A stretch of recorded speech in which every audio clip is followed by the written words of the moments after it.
लेकिन जिस तरह से उन पर लाठीचार्ज किया गया, लोकतंत्र की सरेआम हत्या की गई, धज्जियां उड़ाई गई और रोजगार देने की बजाय आप लाठी मारने काम करते, ये अन्याय है। इसलिए इस अन्याय के खिलाफ हमारा विरोध है।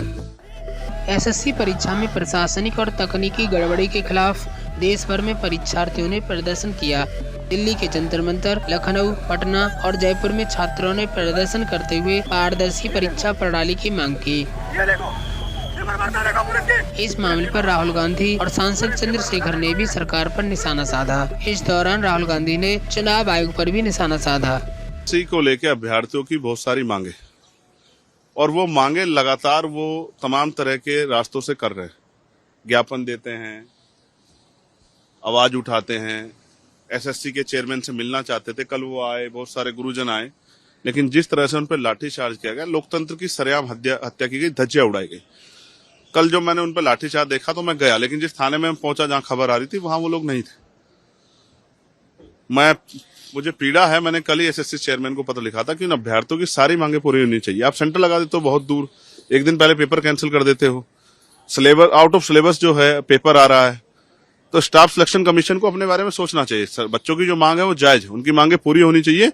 और जिन गुरुओं पे और बच्चों पे लाठियां चली है, मैं उनके लिए हृदय से जो है पीड़ा महसूस करता हूं।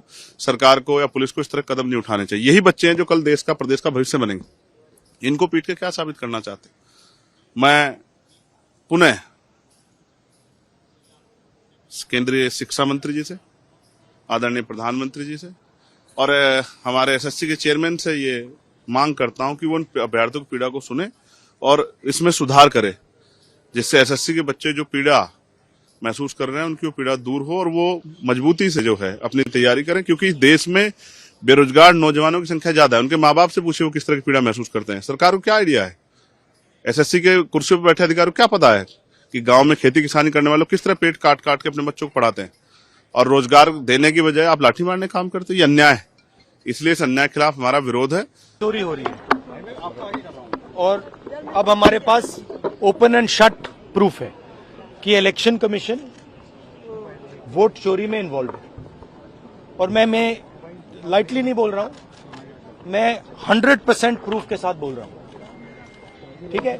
और आप सबको पता लग जाएगा, जैसे ही हमने ये रिलीज किया पूरे देश को पता लग जाएगा कि इलेक्शन कमीशन वोटर चोरी करा रहा है।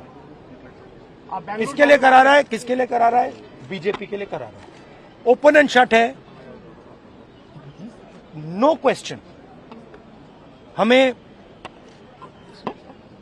मध्य प्रदेश में सस्पिशन था, लोकसभा में सस्पिशन था, महाराष्ट्र में वो थोड़ा आगे गया, स्टेट लेवल पे हमें लगा कि यहां पे चोरी हुई है। वोटर एडिशन हुआ था, 1 करोड़ वोटर्स ऐड हुए थे। फिर हम थोड़ा डिटेल में गए, हमने कहा देखो अब इलेक्शन कमीशन तो मदद नहीं कर रहा है, तो थोड़ी ग्रैन्युलैरिटी में जाना है, गहराई में जाना है। तो हमने अपना ही इन्वेस्टिगेशन करवाया, उसमें 6 महीने लगे और जो हमें मिला है वो एटम बॉम्ब है। मतलब एटम बॉम्ब है, फटेगा तो आप इलेक्शन कमीशन आपको दिखेगा नहीं हिंदुस्तान में। और मैं ये बड़ी सीरियसली बोल रहा हूं, जो भी ये काम कर रहे हैं, ठीक है, इलेक्शन कमीशन में जो भी ये काम कर रहे हैं, right from the top to the bottom, आप एक बात याद रखिए, आपको हम छोड़ेंगे नहीं। कुछ भी हो जाए हम छोड़ेंगे नहीं आपको, क्योंकि आप हिंदुस्तान के खिलाफ काम कर रहे हो। ये ट्रीजन है और कम, इससे कम नहीं है। तो आप याद रखिए, आप कहीं भी हो, रिटायर्ड हो, कुछ भी हो,